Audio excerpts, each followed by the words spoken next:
Hello students. So in the previous lecture we were talking about the digestive system और उस lecture में we didn't talk about the glands. So आज के lecture में glands के बारे में बात कर लेते हैं. ठीक है, तो glands की अगर बात करते हैं तो दो चीज़ें आपको काफ़ी अच्छे से याद रखनी है. That is there are two types of glands. One is termed as exocrine gland and another is termed as endocrine gland. One is termed as exocrine gland, another is termed as endocrine gland. Now, what is the difference between the exocrine and endocrine gland?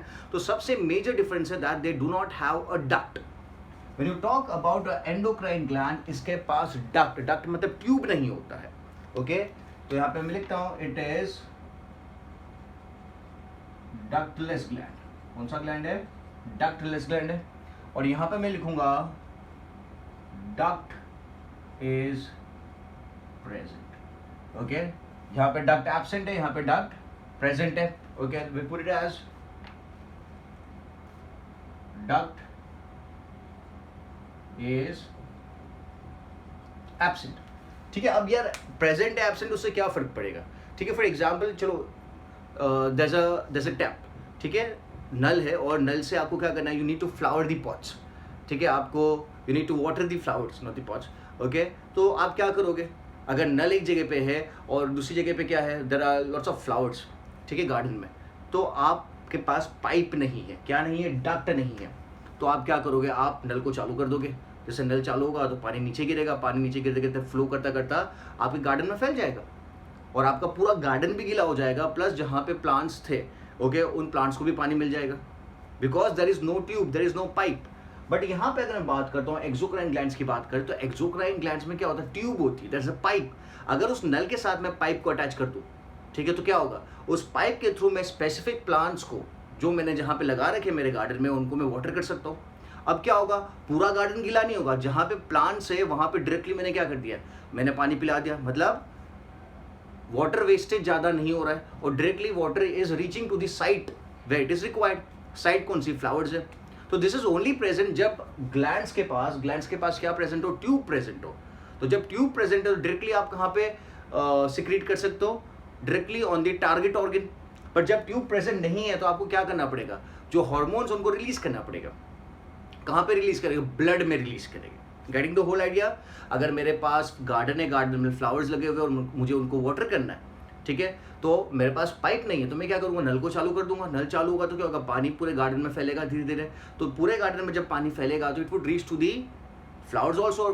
Flowers भी फिर पानी absorb कर लेंगे. But if I have a tube, if I have a pipe, तो मैं क्या करूँगा? नल के साथ कनेक्ट कर दूंगा और कनेक्ट करने के बाद I can take that pipe and put water to each and every flower individually. तो मेरा पूरा गार्डन गीला नहीं होगा.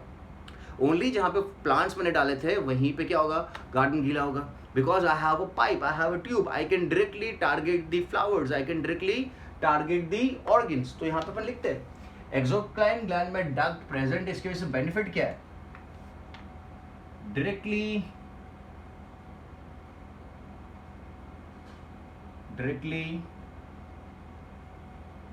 organs can be targeted.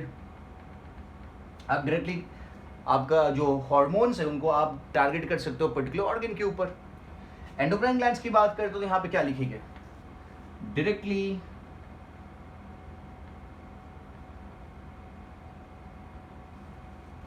organs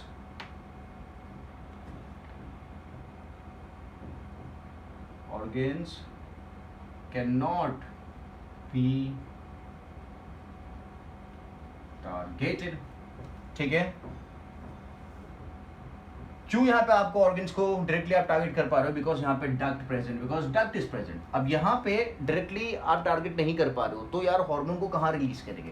तो यहाँ पे हम लिखते हैं हार्मोन ग्लैंड्स प्रोड्यूस करेगी हार्मोन्स, या फिर I can put it as, या फिर enzymes are secreted in blood. क्या होगा? ब्लड में सिक्रीट होगा. ओके, यहाँ पे स्पेसिफिकली अगर मैं बात करूं तो I put it as hormones और एंजाइम्स की जगह पे मैं लिखूंगा secretions are secreted in blood. जो भी सिक्रीशन है इनका secretions are secreted in blood, ठीक है, and secretion reach target organ, किसके थ्रू, ट्यूब तो है नहीं, तो secretion reach target organ through blood, blood के थ्रू ट्रैवल करेगा एंडोक्राइन ग्लैंड का सिक्रीशन, ठीक है। तो आपको ये याद रखना है कि एंडोक्राइन सिक्रीशन, एंडोक्राइन ग्लैंड्स के पास डक्ट नहीं है, इसलिए वो सिक्रीट कहाँ करते हैं, secretions are secreted in the blood, और वो ब्लड के थ्रू ट्रैवल करेगा सिक्रीशन, और कहाँ रीच करेगा, टारगेट ऑर्गन पे, टारगेट ऑर्गन पे रीच करेगा। बल्कि यहाँ पे अगर बात करें तो डक्ट प्रेजेंट होने की वजह से क्या होगा, directly organs can be targeted, directly organs can be targeted. समझ में आ गया? तो यहाँ पे मैं लिख देता हूँ, secretion is secreted through, secretion is secreted through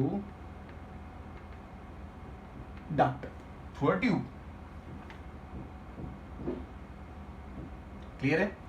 जैसे कि एक एग्जांपल की बात करते हैं सलाइवा, तो सलाइवा जो आपके माउथ में सिक्रीट होता है वो ब्लड के अंदर सिक्रीट नहीं हो रहा, डायरेक्टली आपके माउथ के अंदर सिक्रीट हो रहा है। तो सलाइवरी ग्लैंड जो है वो कौन सी ग्लैंड हो गई, एक्सोक्राइन ग्लैंड हो गई। सलाइवरी ग्लैंड के पास डक्ट प्रेजेंट है, क्या प्रेजेंट है, डक्ट प्रेजेंट है। एक और हार्मोन की अगर मैं बात करता हूँ जिसका नाम है एडीएच, एंटी डायूरेटिक हार्मोन या फिर वैसोप्रेसिन, जो पिट्यूटरी ग्लैंड प्रोड्यूस करता है, तो उसका रिक्वायरमेंट कहाँ पे होता है, that is required by the kidney, that is required by the kidney. तो अब क्या होगा, पिट्यूटरी ग्लैंड उसको ब्लड में रिलीज कर देगा, ब्लड पूरी बॉडी में मूव करता है, तो जब वो ब्लड पहुंचेगा किडनी के पास तो किडनी क्या करेगी, उस हार्मोन को एब्जॉर्ब कर लेगी, ठीक है। पिट्यूटरी ग्लैंड ने जो हार्मोन प्रोड्यूस किया जिसका नाम है एडीएच, एंटी डायूरेटिक हार्मोन या फिर वैसोप्रेसिन, वो ब्लड से फ्लो होता हुआ कहाँ जाएगा, वो जाएगा ब्लड से फ्लो होता हुआ किडनी के पास। तो ब्लड से फ्लो होता हुआ जा रहा है, दैट मीन्स जो पिट्यूटरी ग्लैंड है वो कौन सी ग्लैंड होगी, इट्स अ एंडोक्राइन ग्लैंड, ठीक है। तो अगर ब्लड के थ्रू पास हो रहा है तो आप बोलोगे एंडोक्राइन, अगर डक्ट के थ्रू पास हो रहा है तो आप बोलोगे एक्सोक्राइन है। Done. So let's move ahead and will talk about the glands in specific now. तो एक ग्लैंड जो है interesting gland, that is pancreas. कौन सी ग्लैंड है, पेनक्रियास है, ओके। पेनक्रियास को एक टर्म दे रखा है, pancreas is termed as dual gland. कौन सा ग्लैंड कहा जाता है पेनक्रियास को, it is termed as dual gland, ठीक है। अब डुअल ग्लैंड क्यों कहा जाता है, क्योंकि it works as exocrine and endocrine। वो दो तरीके से काम करती है, it works as ductless gland as well as duct वाला ग्लैंड, ठीक है। लोकेशन की बात करते हैं तो it is located below the stomach, below the stomach. जैसा अपने स्टमक बनाया था इस तरीके से,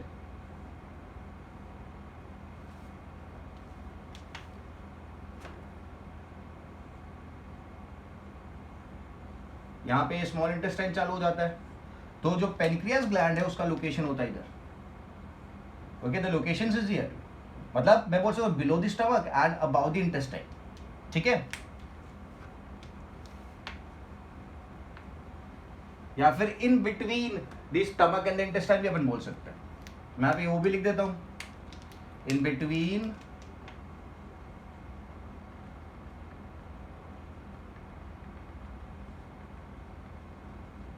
स्टमक एंड इंटेस्टाइन, ठीक है। So that is the pancreas, it's a dual gland, exocrine भी है, एंडोक्राइन भी है। लोकेटेड डुअल ग्लैंड इसलिए कहा जा रहा है बिकॉज एंडोक्राइन भी और एक्सोक्राइन भी लोकेटेड बिलो द स्टमक या फिर in between the stomach and the intestine. अब ये काम क्या कर रहा है, what is it performing, what is it doing. So if I look at the structure of the gland, it looks like this, okay. It's a lobulated gland, मतलब काफी सारे लोब्यूल्स आपको देखने को मिलेंगे। अब इसके अंदर जो डक्ट बाहर आती है,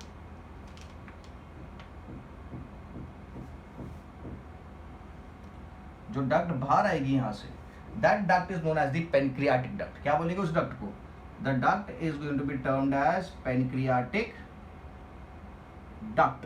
and where does it open, तो आप याद रखना, it opens into small intestine,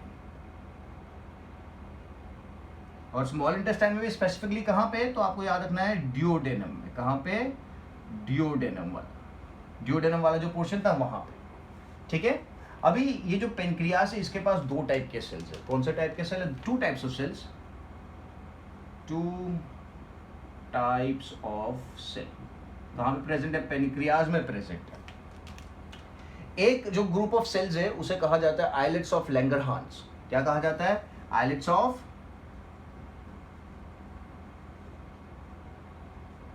these are the group of the cells I'm talking about. It is termed as islets of Langerhans. Two types of cell और two categories of cell आप बोल सकते हो। तो एक ग्रुप जो है, one group of cells is known as islets of Langerhans. Okay, I'll take this.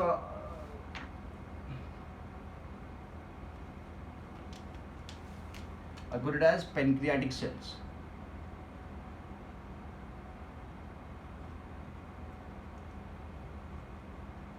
So pancreatic cell का एक जो ग्रुप है उसे कहा जाता है islets of Langerhans. Okay, it consists of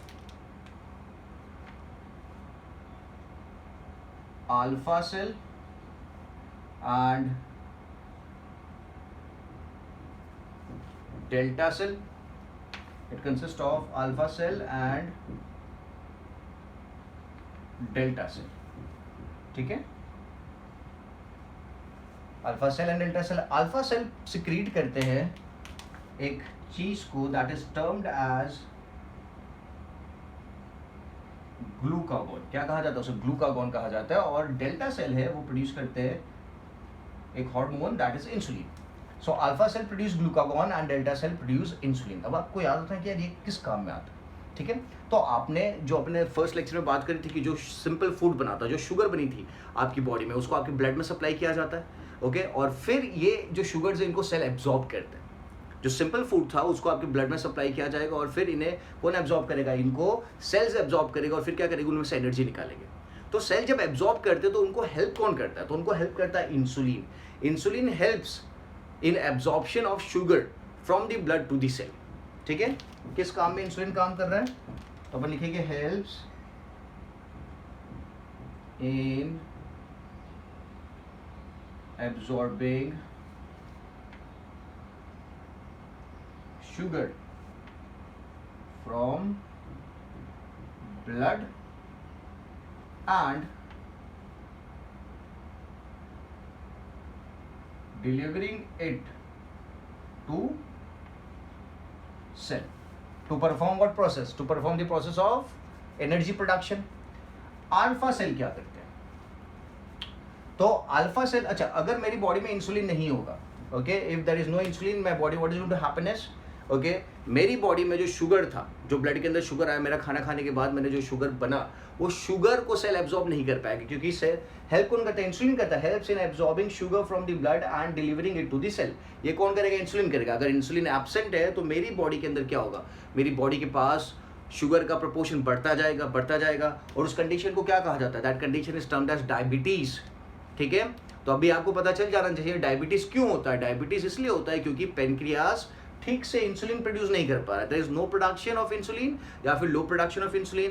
तो जब इंसुलिन नहीं होगा तो आपके ब्लड में शुगर का प्रोपोर्शन बढ़ा रहेगा, क्योंकि आपका जो ब्लड शुगर है वो सेल के पास नहीं जा पाएगा, क्योंकि इंसुलिन एब्सेंट है और सेल एनर्जी प्रोड्यूस नहीं कर पाएगी। इसलिए जो डायबिटिक पेशेंट्स होते हैं वो थोड़े वीक होते हैं, उनमें एनर्जी का प्रोडक्शन काफ़ी कम होता है, थोड़े लेजी भी होते हैं, ठीक है। अल्फा सेल प्रोड्यूस करता है ग्लूकागॉन। क्या करता है? अल्फा सेल प्रोड्यूस करता है ग्लूकागॉन। ग्लूकागॉन का काम होता है to increase the sugar level, ठीक है। मुझे रब करना पड़ेगा, I need to rub this things down, ठीक है।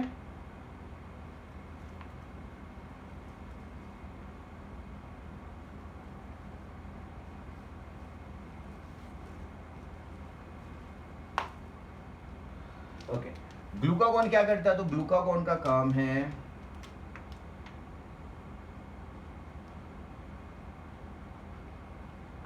ग्लूकागॉन का काम है to increase sugar level in blood. ये शुगर लेवल बढ़ाता है और ये क्या करता है? शुगर लेवल कम करता है। Insulin decreases the sugar level, क्योंकि वो शुगर कहाँ डिलीवर करता है? सेल के पास, ठीक है। To increase the sugar level in the blood. अब यहाँ पे ये शुगर लेवल कैसे बढ़ाता है? तो इट ब्रेक्स डाउन फैट, या फिर जो चर्बी है ना अपनी बॉडी में उसको ब्रेक डाउन करता है, इट ब्रेक्स फैट और ग्लाइकोजन इनटू शुगर। ठीक है, इस तरीके से वो क्या करता है, जो अ पर्सन इज डाइटिंग, अगर वो खाना नहीं कंज्यूम कर रहा है, ठीक है, तो एक्सटर्नल सोर्स से तो आपको खाना नहीं मिल रहा है because the person is on a diet, तो उसकी बॉडी में डाइजेशन के थ्रू शुगर का फॉर्मेशन नहीं हो पाएगा ना, सिंपल फूड का फॉर्मेशन नहीं हो पाएगा क्योंकि खाना खाया नहीं है। तो यार पर बॉडी को तो एनर्जी चाहिए, तो बॉडी क्या करेगी, ग्लूकागॉन को रिलीज करेगी, और ग्लूकागॉन क्या करेगा, जो चर्बी थी, जो फैट था, उस फैट में से क्या करेगा, शुगर निकालेगा। तो लिखा है breaks fat into sugar, okay, और फिर क्या करेगा, उसको डिलीवर कर देगा ब्लड में, and delivers sugar to blood. ठीक है, तो जो चर्बी थी उसमें से उसने शुगर निकाला और उसको डिलीवर कर दिया कहां पे, ब्लड में। तो क्या होगा, ब्लड में शुगर का लेवल बढ़ जाएगा, वही लिखा आपने, to increase the sugar level in the blood, और फिर इंसुलिन प्रोड्यूस होगा, इंसुलिन क्या करेगा, उस शुगर को डिलीवर करेगा सेल के पास, और फिर सेल क्या करेगी, उसमें से एनर्जी बनाएगी। ठीक है, तो दोनों जो हार्मोन्स है, एक क्या कर रहा है, एक शुगर का लेवल, इंसुलिन शुगर का लेवल कम कर रहा है और ये शुगर का लेवल बढ़ा रहा है। तो दोनों हार्मोन्स अपोजिट काम कर रहे हैं, दोनों हार्मोन्स अपोजिट काम कर रहे हैं, इसलिए मैं यहाँ पे लिखूंगा glucagon and insulin are contradictory hormones. क्या बोलेंगे, टर्म्ड एज कॉन्ट्राडिक्टरी हार्मोन्स। ठीक है, सिंपल एंड इजी, क्योंकि एक शुगर का लेवल कम कर रहा है, दूसरा शुगर का लेवल, सॉरी, एक शुगर का लेवल बढ़ा रहा है, दूसरा कम कर रहा है, इसलिए that termed as contradictory hormones. ठीक है, तो ये एक सेल्स हो गए आइलेट्स ऑफ लैंगरहांस वाले।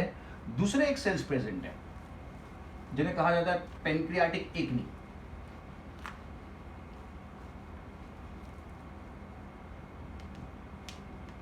दूसरे जो सेल्स है उन्हें कहा जाता है पेनक्रियाटिक एक्नी। ठीक है, और ये क्या प्रोड्यूस कर रहे हैं, ये क्या सिक्रीट कर रहे हैं, तो ये सिक्रीट कर रहे हैं पेनक्रियाटिक जूस। क्या सिक्रीट कर रहे हैं, पेनक्रियाटिक जूस सिक्रीट कर रहे हैं। पेनक्रियाटिक जूस में क्या होगा, तो पेनक्रियाटिक जूस में होगा पेनक्रियाटिक अमाइलेज, लाइपेज का ब्रेकडाउन करेंगे, लिपिड्स का ब्रेकडाउन करेंगे, then there is pancreatic amylase. ठीक है, इस तरीके से एंजाइम्स हो गए, ये एंजाइम्स क्या करेंगे, this are the constituents of pancreatic juice. ठीक है, लाइपेज है, अमाइलेज है, तो they would break down the food. Okay, अब ये जो पेनक्रियाटिक एक्नी का जो सेल्स है, ये दो चीजें प्रोड्यूस कर रहा है, उनको रिलीज कहाँ किया जाएगा, इंटेस्टाइन में, जो ड्यूडेनम वाला पोर्शन था वहां पर रिलीज किया जाएगा। मतलब they are dealing with the process of digestion, और जो ग्लूकागॉन और इंसुलिन थे वो शुगर का लेवल बढ़ाना और कम करने का काम कर रहे थे। तो यहाँ पे जो पेनक्रियाटिक जूस है ये किसके थ्रू डिलीवर किया जाता है, it is delivered through the duct.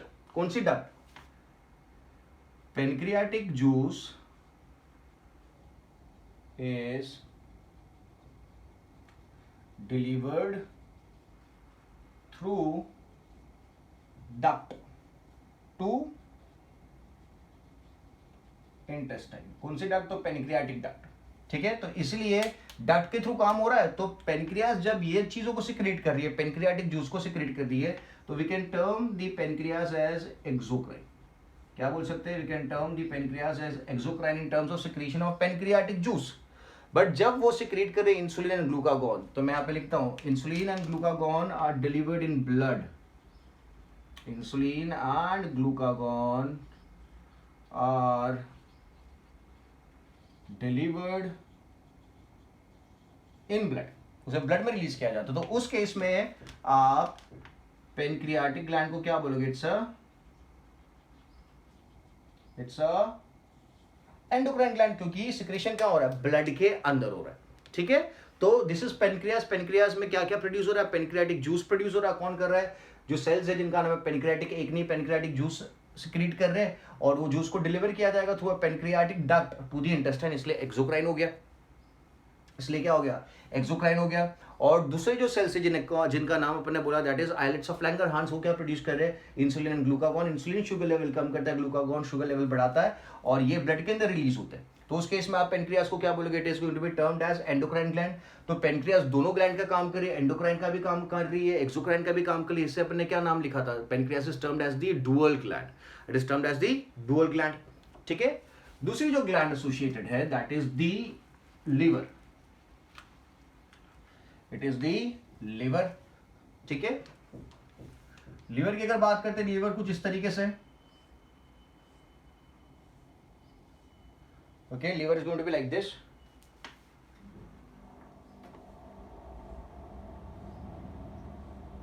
ठीक है, this is liver. Okay, location की अगर बात करते हैं, लोकेशन की अगर बात करते हैं तो लोकेशन कहां पे है, located at the side of stomach बोल सकते हैं।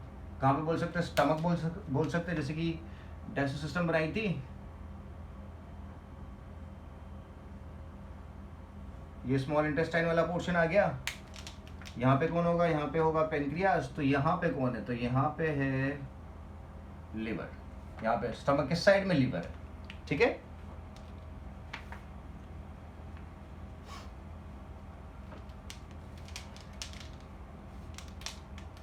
It is the largest gland. Okay, it is the largest gland, ये आपको याद रखना है। दूसरी बात कैसे याद रखेंगे, इट सिक्रीट्स बाइल। क्या सिक्रीट करता है, बाइल सिक्रीट करता है। ठीक है, जिसका सिक्रीशन उसे बाइल कहा जाता है। और आपको याद रखना है, बाइल डाइजेशन नहीं करता, बाइल करता है emulsification of fat. Bile performs emulsification, bile performs emulsification of fat. तो एमल्सिफिकेशन ऑफ फैट क्या होता है, ओके, तो आपको याद रखना है, फैट के जो मॉलिक्यूल्स होते हैं वो काफी बड़े होते हैं। क्या होते हैं, काफी बड़े होते हैं। तो जो एंजाइम इसके ऊपर ऐड करता है, लाइपेज, जो एंजाइम इसको डाइजेस्ट करने की कोशिश करता है, वो ब्रेक करता है पर वो अच्छे से नहीं कर पाता, क्योंकि इसका सरफेस एरिया काफी ज्यादा है। ठीक है, तो एमल्सिफिकेशन में क्या होता है कि बाइल जो होता है वो इस बड़े से फैट के मॉलिक्यूल को छोटे छोटे मॉलिक्यूल्स में कन्वर्ट कर देता है। Big fat globule is converted into small globules. ठीक है, तो अब क्या होगा, ये जो एंजाइम था लाइपेज, ये अब इसको अच्छे से डाइजेस्ट कर पाएगा, ये जो था उसको अच्छे से डाइजेस्ट कर पाएगा। ठीक है, तो लाइपेज डाइजेस्ट करता है फैट को, बाइल डाइजेस्ट नहीं करता। तो आपको याद रखना है, बाइल करता है emulsification, that is conversion of a big globule into a smaller globules. ठीक है, that is known as emulsification of fat. Clear है, समझ में आया? Done. Now liver के पास एक छोटा सा यहाँ पे पाउच होता है। ओके, उस पाउच को कहा जाता है गॉल ब्लेडर। क्या कहा जाता है, गॉल ब्लेडर। और गॉल ब्लेडर का काम है, it stores bile.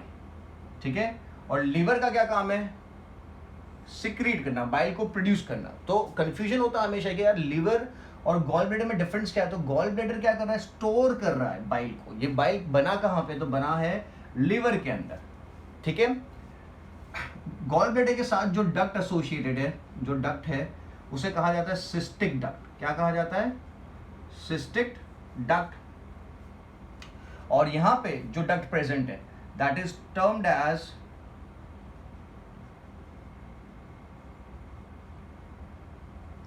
hepatic duct।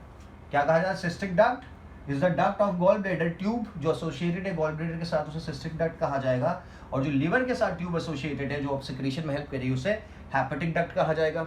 और liver के अंदर की जो cells है ना, liver किससे बना होगा, सेल से ही बना होगा ना, they are going to be cells। तो इन सेल्स का नाम क्या है, तो this cells are termed as hepatic cell बोलते हैं, या फिर they are also termed as hepatocyte. Liver के सेल को क्या कहा जाता है, हेपेटिक सेल बोल सकते हो, या फिर हेपेटोसाइट कहा जा सकता है। तो अगर आपको पूछा जाए कि यार हेपेटोसाइट क्या करता है, आप बोलेंगे वो बाइल बनाते हैं, सिक्रीट करते हैं बाइल को।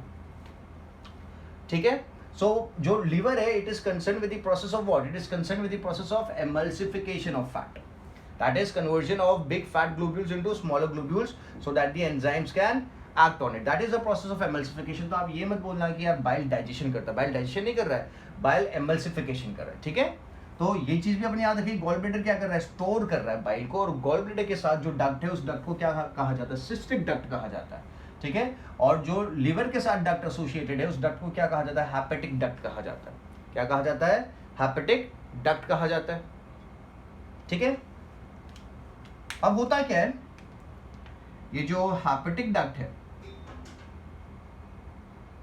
हेपेटिक डक्ट मिलता है सिस्टिक डक्ट के साथ, किसके साथ, सिस्टिक डक्ट, और ये दोनों मिलके बनाते हैं एक common duct which is termed as common bile duct, ठीक है। क्या बनता है, कॉमन बाइल डक्ट बनता है। ये कॉमन बाइल डक्ट जाके बाइंड करता है पेनक्रियाटिक डक्ट के साथ, किसके साथ, पेनक्रियाटिक डक्ट के साथ। और जब कॉमन बाइल डक्ट और पेनक्रियाटिक डक्ट मिलते हैं, फ्यूज होते हैं, तो जो स्ट्रक्चर बनता है उसे कहा जाता है common bile hepato pancreatic duct. क्या कहा जाता है, हेपेटो पेनक्रियाटिक डक्ट कहा जाता है, ओके। मतलब हेपेटोपेनक्रियाटिक डक्ट में आपका बाइल भी ट्रैवल करेगा और पेनक्रियाटिक जूस भी ट्रैवल करेगा। और ये हेपेटोपेनक्रियाटिक डक्ट ओपन कहां पे होता है, तो इट ओपन्स इनटू दी, ये भी इंटेस्टाइन में ओपन होगा, और कौन सा रीजन, तो डियोडेनम वाला रीजन, ठीक है, क्लियर है। तो पेनक्रियाटिक डक्ट अकेले ओपन नहीं होता, it opens with the common bile duct, ठीक है। तो आपको ये मुझे बताना है, जो लीवर है, जैसे मैंने पेनक्रियास के बारे में क्या बोला कि pancreas is a dual gland, pancreas is a dual gland, तो आपको बताना है कि लीवर क्या है। लीवर मैंने लिख दिया लार्जेस्ट ग्लैंड है, बट लीवर एंडोक्राइन ग्लैंड है या एक्सोक्राइन ग्लैंड है, ये आपको मुझे व्हाट्सएप पे मैसेज करके बताना है, ठीक है। So liver is a endocrine gland और exocrine gland, you need to tell me through WhatsApp, ठीक है। क्या काम कर रहा है, एमल्सिफिकेशन कर रहा है, डाइजेशन नहीं कर रहा है, एमल्सिफिकेशन, दैट इज बड़ा सा फैट का जो ग्लोब्यूल है उसको तोड़ के छोटे फैट के ग्लोब्यूल्स में कन्वर्ट करना, क्लियर है। एक और चीज अपन लिख लेते हैं कि यहाँ पे it also creates alkaline medium, क्या करता है, चलो आप याद रख लें, it also creates alkaline medium, ठीक है, simple and easy. So let's move ahead and now will talk about the process of respiration, will talk about the process of respiration. आप ऑक्सीजन को ब्रीथ करते हो, क्यों ब्रीथ करते हो, ठीक है, why are you breathing in oxygen, ठीक है। So let's talk about it, why are we doing so. So now आप ब्रीथ करते हो ऑक्सीजन, और वो ऑक्सीजन यूज में आता है किस प्रोसेस के लिए, that oxygen is use for the process of aerobic respiration, okay. So aerobic respiration के प्रोसेस में यूज में आता है। सो किस तरीके से, let's talk about it.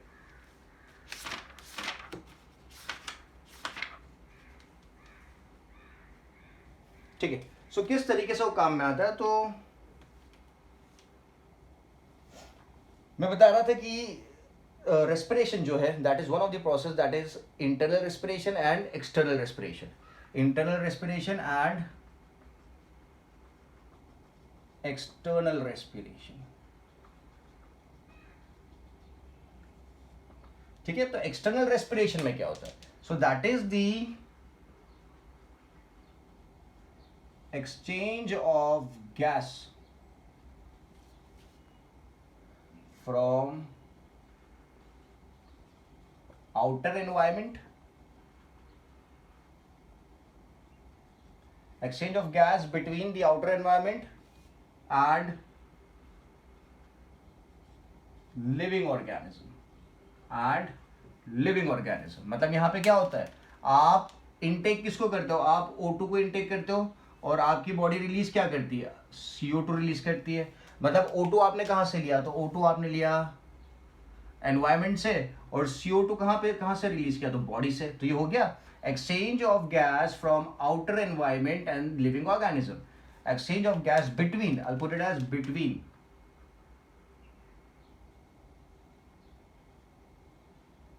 between outer environment and living organism. तो आप O2 को यूज करते हो और CO2 को क्या करते हो, बॉडी से बाहर रिलीज करते हो। तो यार O2 तो आपने एटमॉस्फेयर से ले लिया, ठीक है, पर ये CO2 आपकी बॉडी में कहाँ से है, CO2 आपकी बॉडी में कहाँ से है, तो वो भी देख लेंगे आज कहाँ से आता है, ठीक है। तो ये हो गया एक्सटर्नल रेस्पिरेशन। आप इस प्रोसेस को क्या बोलते हो, we also term it as breathing. क्या कहा जाता है, ब्रीदिंग कहा जाता है, ठीक है। एक और रेस्पिरेशन जो है that is termed as internal respiration. क्या कहा जाता है, इंटरनल रेस्पिरेशन कहा जाता है। और इंटरनल रेस्पिरेशन कौन करता है, सो यहाँ पे एक प्रोसेस है इंटरनल रेस्पिरेशन का जिसे we term it as respiration, aerobic respiration की मैं बात करता हूँ, aerobic respiration which is seen in higher plants and animals, higher plants and animals में देखा जाता है, ठीक है। तो ये प्रोसेस में क्या होता है, तो इस प्रोसेस में क्या किया जाता है, यहां पे cell produce energy, cells produce energy with the help of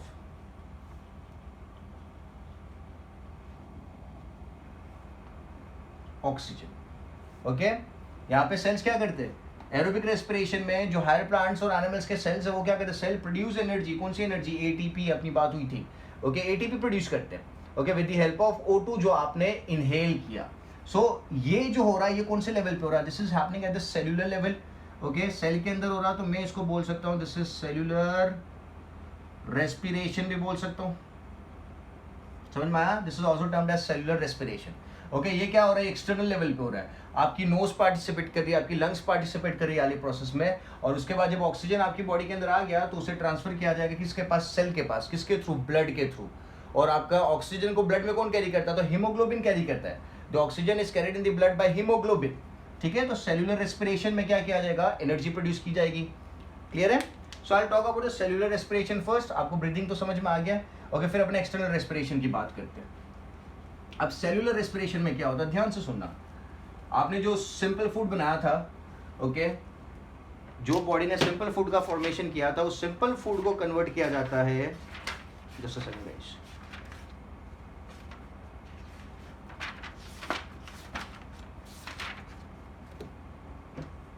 जो सिंपल फूड आपने बनाया था डाइजेशन के थ्रू, ठीक है, उस सिंपल फूड से एनर्जी निकाली जाती है। तो एनर्जी कैसे निकालते हैं, तो यहाँ पे अपन यूज करते हैं सिंपल फूड को O2 से ट्रीट करते हैं, ऑक्सीजन रिएक्ट करता है और ऑक्सीजन क्या प्रोड्यूस करके देता है, आपको मिलेगी एनर्जी, मिलेगा आपको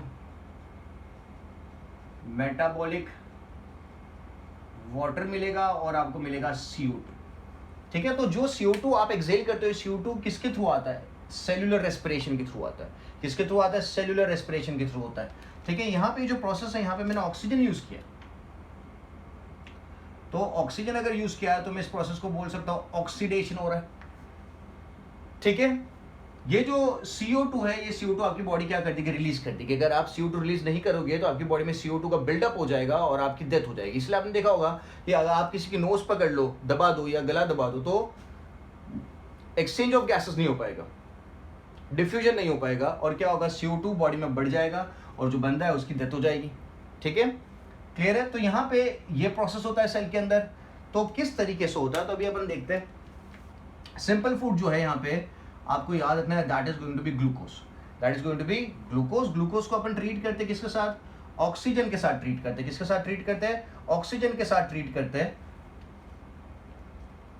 आई put it in a step, glucose को ब्रेक डाउन किया जाता है, ग्लूकोज जो सिंपल उसको और सिंपल बनाया जाता है with the help in this cytoplasm, और जो चीज मिलती है उसे कहा जाता है पायरुविक एसिड। क्या मिलता है, पायरुविक एसिड मिलता है। अगर ग्लूकोज का फॉर्मूला देखें तो ग्लूकोज का फॉर्मूला है C6H12O6, मतलब 6 कार्बन है, और जो पायरुविक एसिड बनता है या फिर पायरुवेट बनता है उसके पास है C3H4O3। This is the formula for pyruvic acid या फिर पायरुवेट, ठीक है। अभी ग्लूकोज का ब्रेकडाउन किया और बनाया पायरुविक एसिड या फिर पायरुवेट। ये जो स्टेप है इसे कहा जाता है ग्लाइकोलाइसिस। क्या कहा जाता है, ग्लाइकोलाइसिस। और आपको ये याद रखना है कहाँ पे होता है, तो ये होता है सेल के साइटोप्लाज्म में। It is taking place in the cytoplasm of the cell, और इस प्रोसेस के लिए ऑक्सीजन रिक्वायर्ड नहीं है, इस प्रोसेस के लिए ऑक्सीजन रिक्वायर्ड नहीं है। जो नेक्स्ट प्रोसेस है पायरुविक एसिड से, अब पायरुविक एसिड का फर्दर ब्रेकडाउन किया जाता है, और जब पायरुविक एसिड का फर्दर ब्रेकडाउन किया जाता है तो अपन बनाते हैं, इससे अपन को मिलता है केमिकल एनर्जी। क्या मिलती है? केमिकल एनर्जी मिलती है, और उस केमिकल एनर्जी का नाम क्या है? एटीपी। क्या है? एटीपी नाम है इसका, ठीक है। दूसरी क्या चीज मिलती है? दूसरा मिलता है मेटाबॉलिक वाटर, जो मैंने लिखा है यहाँ पे, metabolic water, okay, which is H2O, ठीक है। और तीसरी क्या चीज मिलती है? दिस इज CO2, ओके, तीसरी is CO2, that is carbon dioxide. तो अपनी बॉडी के लिए ये दोनों चीजें क्या है? वेस्ट है। The body is going to get rid of the metabolic water and CO2, maybe this is released through the urine, इसके थ्रू आप निकाल सकते हो, और CO2 को आप एक्सहेल कर देते हो। अपनी बॉडी यूज करेगी energy, that is chemical energy, ATP। ATP का फॉर्म मैंने आपको दिया था adenosine triphosphate, and each ATP is going to give you 7.5 kilo calories. कितना मिलेगा? हर एक ATP से अपन को मिलता है 7.5 किलो कैलोरीज ऑफ एनर्जी, ठीक है। तो ये जो प्रोसेस है यहाँ पे, इस स्टेप पे वी यूज ऑक्सीजन, यहां पे यूज किया जाता है ऑक्सीजन। जो ऑक्सीजन आपने ब्रीथ किया था उसको ये वाले प्रोसेस में यूज किया जाएगा, और तब जाके आपको क्या मिलेगा? एनर्जी। और ये प्रोसेस कहां हो रहा है? पायरुविक एसिड से केमिकल एनर्जी बनाने वाला प्रोसेस जो हो रहा है, that is taking place in the mitochondria. कहां पे? माइटोकॉन्ड्रिया में होता है। इसलिए माइटोकॉन्ड्रिया को क्या कहा जाता है? Power house of the cell कहा जाता है। क्या कहा जाता है? Power house of the cell. समझ में आया? सो ग्लूकोज जो आपने बनाया था, आपने कॉम्प्लेक्स टू सिंपल फूड में ग्लूकोज बनाया था आपके डाइजेस्टिव सिस्टम ने, उसको ट्रांसफर किया जाता है पायरुविक एसिड में, ओके। और ये सब प्रोसेस कहाँ होता है? साइटोप्लाज्म में होता है। ऑब्वियसली यहाँ पे एंजाइम्स बहुत इंपॉर्टेंट काम करते हैं। और फिर जब पायरुविक एसिड मिलता है तो पायरुविक एसिड को ट्रांसफर किया जाता है कहाँ पे? माइटोकॉन्ड्रिया में। और माइटोकॉन्ड्रिया क्या करता है? उसमें से एनर्जी निकालता है। तो कितनी एनर्जी निकालता है? तो टोटल एनर्जी जो काउंट है, टोटल ATP जो बनते हैं, दैट इज 38 ATP, ठीक है।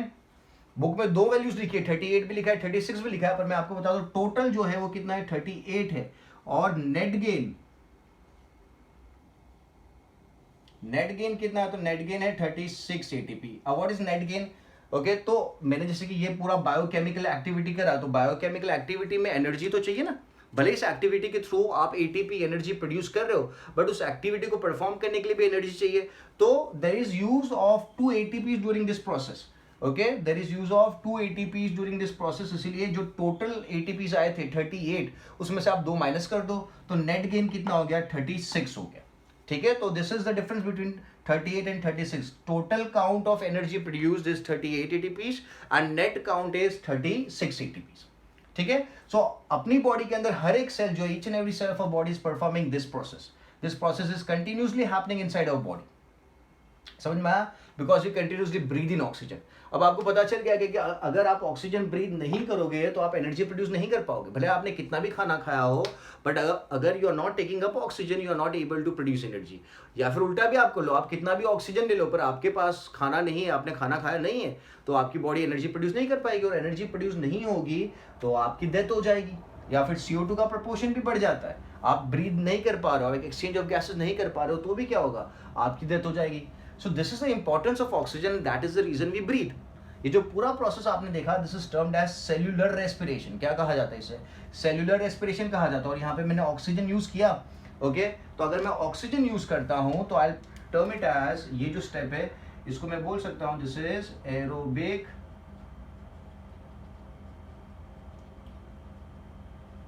रेस्पिरेशन। क्या कहा जाता है? एरोबिक रेस्पिरेशन कहा जाता है, ठीक है। सिंपल, समझ में आ गया? तो एवरी हायर एनिमल, मैं यहां पे लिख देता हूं एवरी यूकैरियोटिक सेल, यहां पे लिखते हैं एवरी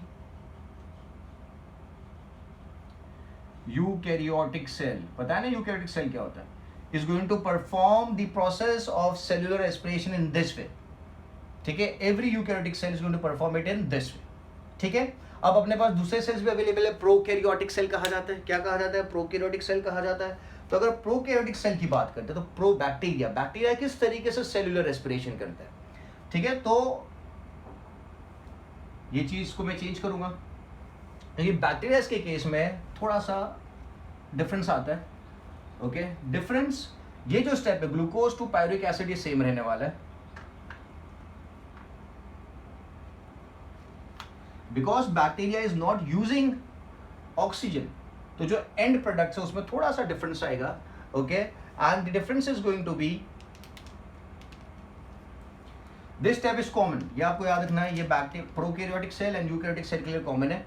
अब यहाँ पे क्या होगा, यहाँ पे ऑक्सीजन यूज नहीं किया जाता, तो जब ऑक्सीजन यूज नहीं किया जाता तो नो O2 यूज्ड. ठीक है, तो अगर O2 यूज नहीं किया जाएगा तो will term it as what process, anaerobic cellular respiration है, करेक्ट है, बट यहाँ पे ऑक्सीजन यूज में नहीं आ रहा है.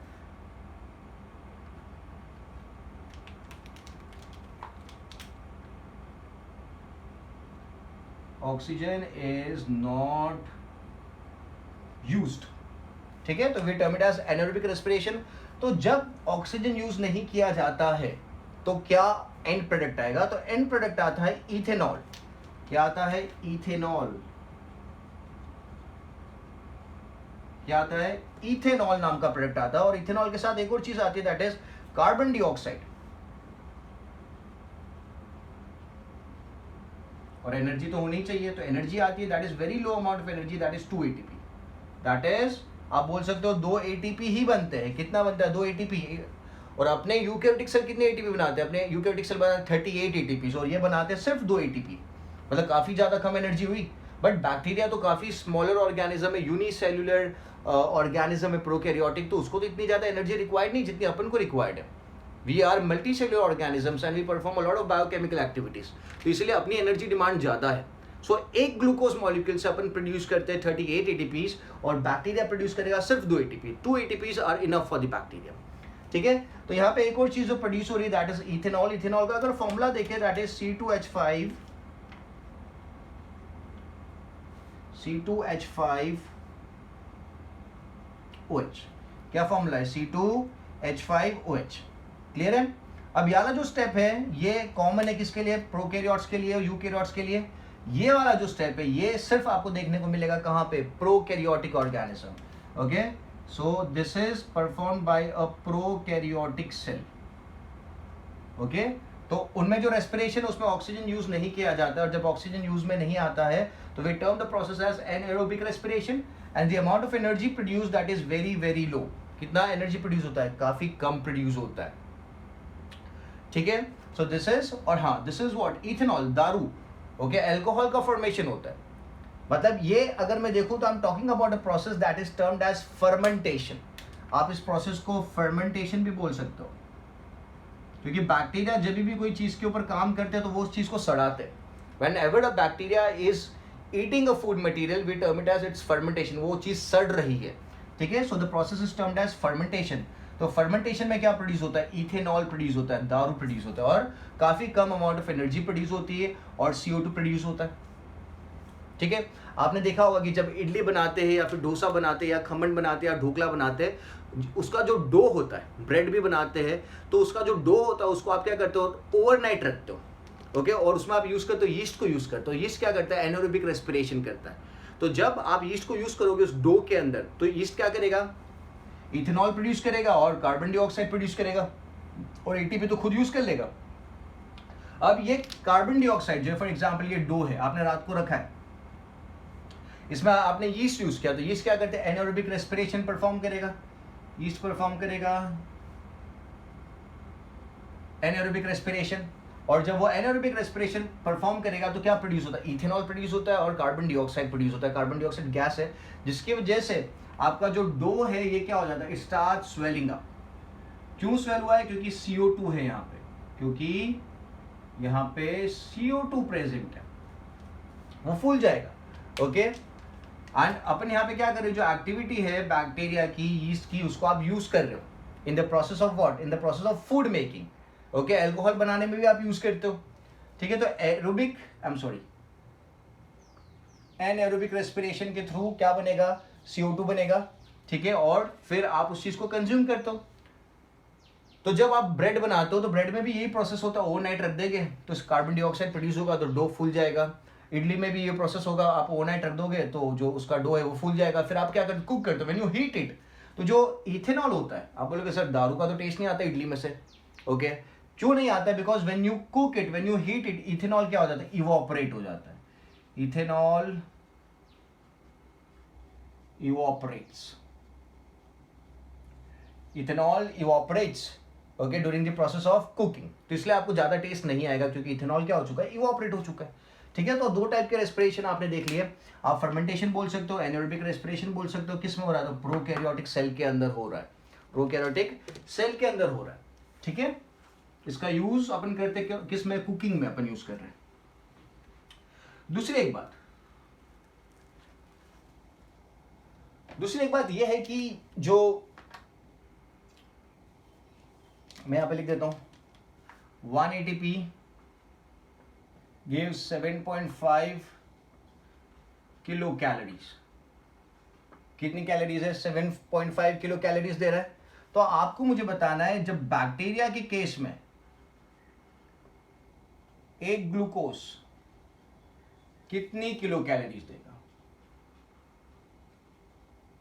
बैक्टीरिया के केस में एक ग्लूकोज का मॉलिक्यूल कितनी किलो कैलोरी देगा? और यूकैरियोटिक सेल, ये प्रोकैरियोटिक होगा ना, यूकैरियोटिक सेल के केस में 1 ग्लूकोज मॉलिक्यूल कितना किलो कैलोरीज देगा?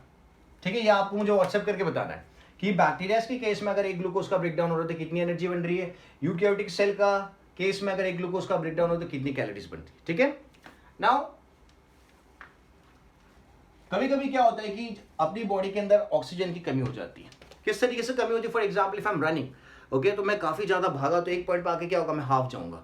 ओके, हाफ जाऊंगा मतलब मेरी बॉडी के अंदर ऑक्सीजन नहीं होगा तो I would not be able to breathe properly, और मैं ब्रीथ नहीं कर पाऊंगा. That means I am not able to produce energy. ठीक है, फॉर एग्जाम्पल आप पुलअप्स कर रहे हो, तो आपने एक पुलअप किया, 2 पुलअप किया, फिर तीसरे पुलअप पे आपको बहुत दुखने लगता है.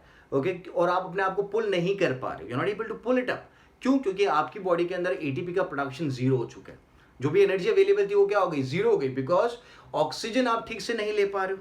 And when you not able to take oxygen properly, क्या होगा? आपकी बॉडी में एटीपी का प्रोडक्शन नहीं हो पाएगा. क्या नहीं हो पाएगा? नहीं हो पाएगा. मैं स्पेसिफिकली लिखूंगा अपने मसल के साथ. जो अपने मसल सेल्स होते हैं उनके अंदर क्या होता है? अगर आपके सेल के पास इनफ अमाउंट ऑफ ऑक्सीजन नहीं है तो जो पायरुविक एसिड है या फिर पायरुवेट है, मैं पायरुवेट से चालू कर रहा हूं, उसका ब्रेकडाउन क्या आ जाएगा? ऑक्सीजन एब्सेंट है, एनारोबिक रेस्पिरेशन होगा. ओके, तो ऑक्सीजन एब्सेंट होने की वजह से क्या होता है? जो प्रोडक्ट होते हैं वो चेंज हो जाते हैं. तो प्रोडक्ट में क्या मिलता है? So what do we get is we gate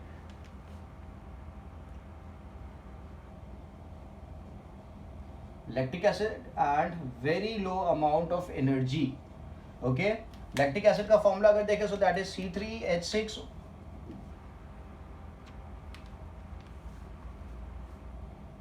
C3H6O3 C3H6O3. और एनर्जी कितनी है? तो खाली 2 ATP ही मिलते हैं. खाली 2 ATP मिलते हैं. मतलब जो एनारोबिक रेस्पिरेशन वाला प्रोसेस अपने सेल के अंदर भी होता है, मसल सेल के अंदर. कब? जब अपनी बॉडी के पास इनफ अमाउंट ऑफ ऑक्सीजन नहीं होता है तो अपनी बॉडी क्या करती है? पायरुविक एसिड को कन्वर्ट करती है. ओके, किस में? लैक्टिक एसिड में एंड एनर्जी में. और एनर्जी जो मिलती है खाली 2 ATP होती है. ठीक है, फिर आपको क्या करना पड़ता है? You have to take rest and when your body is filled up with oxygen, तब क्या होगा? फिर से आपका बॉडी में एनर्जी प्रोडक्शन क्या हो जाएगा? It would increase. But at that particular time जब आपके पास ऑक्सीजन नहीं है आपके मसल सेल के अंदर, तो आपकी बॉडी क्या करेगी? पायरुविक एसिड को कन्वर्ट करेगी लैक्टिक एसिड में. ठीक है, this are the products. Lactic acid क्या करेंगे? Lactic acid would make the muscle stiff, makes muscle stiff, या फिर आप बोल सकते हो functionless. Lactic acid makes the muscle stiff, या फिर आप बोल सकते हो फंक्शनलेस, मतलब आप मूव नहीं कर पाओगे. साइकिलिंग चला रहे हो, काफी टाइम से साइकिलिंग चला रहे हो, तो एक पॉइंट पे ऐसा आएगा कि यार अब मैं नहीं चला पाऊंगा. पुलअप्स कर रहे हो तो 3 के बाद ऐसा लग रहा है कि यार बहुत दुख रहा है, मैं पुलअप नहीं कर पाऊंगा. क्यों नहीं कर पाऊंगा? क्योंकि जो लैक्टिक एसिड प्रोड्यूस है, एक तो आपकी बॉडी में ऑक्सीजन का प्रोपोर्शन कम हो गया है, दूसरा जो लैक्टिक एसिड प्रोड्यूस हुआ है, इस लैक्टिक एसिड ने क्या कर दिया? आपके मसल्स को स्टिफ कर दिया, फंक्शनलेस कर दिया थोड़े टाइम पीरियड के लिए. ठीक है, आप फिर बैठोगे थोड़ी देर अच्छे से ऑक्सीजन ब्रीथ इन करोगे तो आपका लैक्टिक एसिड डिग्रेड हो जाएगा और आपकी बॉडी में फिर से एनर्जी का प्रोडक्शन बढ़ जाएगा, ठीक है। तो प्रोकैरियोटिक सेल्स तो एनाएरोबिक रेस्पिरेशन करते ही है, बट अपार्ट फ्रॉम दैट अपने सेल्स भी, मसल सेल अपनी बॉडी में प्रेजेंट है, एनिमल्स की बॉडी में प्रेजेंट है, वो भी क्या करेंगे, वो भी कर सकते हैं एनाएरोबिक रेस्पिरेशन अगर उनको ऑक्सीजन ठीक से नहीं मिलता। बट दोनों के केस में प्रोडक्ट अलग अलग है। बैक्टीरिया के केस में आपको क्या मिल रहा था, आपको इथेनॉल मिल रहा था, आपको कार्बन डाइऑक्साइड मिल रहा था, आपको एनर्जी मिल रही है। बट यहाँ पे क्या मिल रहा है, प्रोकैरियोटिक सेल मतलब prokaryotic cell sorry muscle cell मतलब कौन सा सेल हुआ, यूकैरियोटिक सेल हुआ।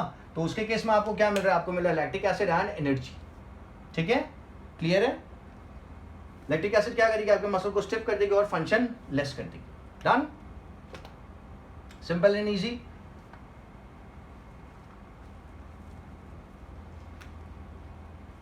दूसरा जो प्रोसेस मैं आपको बता रहा था दैट वाज कि एक्सटर्नल रेस्पिरेशन, कि आप किस तरीके से ब्रीथ करते हो, हाउ डू यू ब्रीथ इन, ठीक है। तो एक्सटर्नल रेस्पिरेशन की अगर बात करते हैं तो आप यूज करते हो आपकी लंग्स को, आपकी नोज को।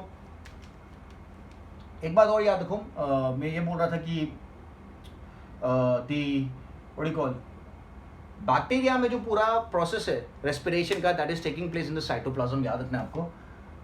प्रोकैरियोट्स में the whole process of respiration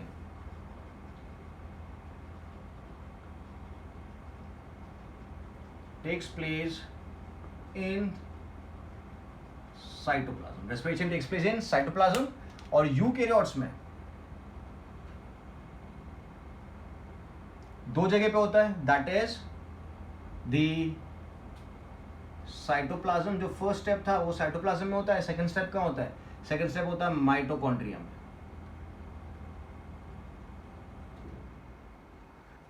ठीक है, यूकैरियोट्स में। प्रोकैरियोट्स में पूरा की पूरा क्या हो रहा है, साइटोप्लाज्म में। और आपको पता है क्यों ऐसा है, बिकॉज जो प्रोकैरियोटिक सेल्स होते हैं उनके पास ऑर्गेनेल्स एब्सेंट होते हैं, उनके पास माइटोकॉन्ड्रिया नहीं है, तो पूरा प्रोसेस कहाँ होगा, सेल के साइटोप्लाज्म में होगा प्रोकैरियोट्स के। और यूकैरियोट्स के केस में क्या होगा, उनके पास तो काफी सारे ऑर्गेनेल्स प्रेजेंट है, इसलिए जो ग्लाइकोलाइसिस वाला प्रोसेस था वो कहाँ हो रहा है, साइटोप्लाज्म में हो रहा है। और एनर्जी प्रोडक्शन वाला प्रोसेस है वो हो रहा है, ग्लाइकोलाइसिस कहाँ हो रहा है, that is in the cytoplasm. और माइटोकॉन्ड्रिया में क्या हो रहा है, एटीपी प्रोडक्शन। यहां पे दोनों प्रोसेस साइटोप्लाज्म में हो रहे हैं, ठीक है। नाउ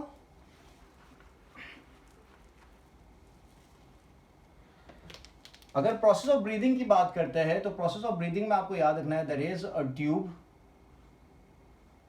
ओके,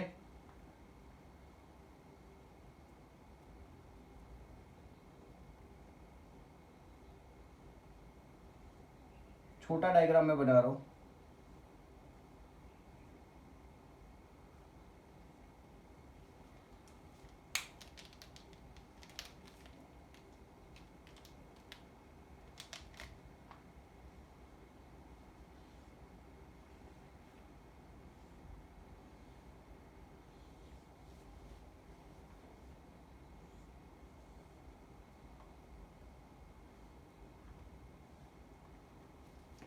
ठीक है, यहाँ पे मैं एक और चीज दिखाता हूँ which is not important, but this is your buccal cavity. ये बकल कैविटी वाला पैसेज है आपका, ठीक है।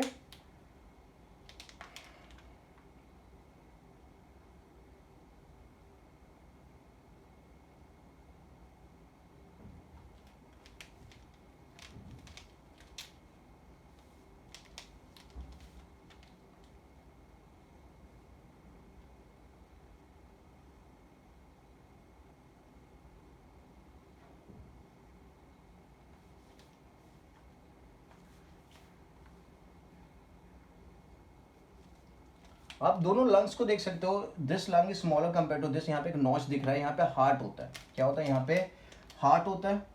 और इस चीज को अगर मैं फर्दर डिवाइड करूं,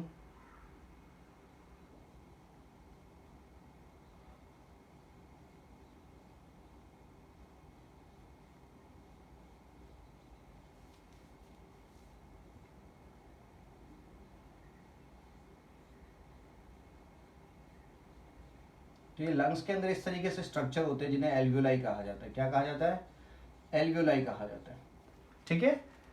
और लंग्स के सराउंडिंग में एक मेम्ब्रेन होती है, दोनों लंग्स के सराउंडिंग में एक मेम्ब्रेन होती है, उस मेम्ब्रेन को कहा जाता है प्लूरल मेम्ब्रेन। क्या कहा जाता है? Pleural membrane. It's a protective membrane. वो क्या करता है? लंग्स को बचा के रखता है, उसके अंदर एक फ्लूइड होता है, this is pleural membrane. What does it consist of? It consists of a fluid which protects the lung from any of the shock. Heart है, हार्ट के सराउंडिंग में भी फ्लूइड होता है जो हार्ट को शॉक से बचाता है, इंजरी से बचाता है। ओके, तो ये जो फ्लूइड का नाम क्या है? फ्लूइड का नाम है प्लूरल फ्लूइड। क्या प्रेजेंट है? प्लूरल फ्लूइड प्रेजेंट है। मेम्ब्रेन का नाम क्या है? प्लूरल मेम्ब्रेन प्रेजेंट है। Okay, this is the right lung, this is the left lung. आपको इस तरीके से देखना है, राइट एंड लेफ्ट। ओके, यहाँ पे कौन सी चीज़ का लोकेशन है? तो यहाँ पे मैंने बोला there is going to be presence of the heart. Okay, यहाँ पे हार्ट आ जाएगा। तो ये जो जगह है हार्ट के लिए उसे कहा जाता है कार्डियक नॉच। क्या कहा जाता है? कार्डियक नॉच कहा जाता है। और नीचे की तरफ अगर आप देखो, लंग्स के नीचे की तरफ, तो एक मेम्ब्रेनस स्ट्रक्चर है। क्या है? एक मेम्ब्रेनस स्ट्रक्चर, जिसे डायफ्राम कहा जाता है। क्या कहा जाता है? डायफ्राम कहा जाता है। ठीक है, तो मैं भी यहाँ पे लेबल कर देता हूँ, this is the nasal cavity, इसे नेसल कैविटी कहा जाता है। ये जो ओपनिंग है आपकी नोज में जो होता है, that is opening is known as nostril. ठीक है, यहाँ पे क्या कहा जाएगा? This is the common passage, pharynx जिसे कहा जाता है। ठीक है,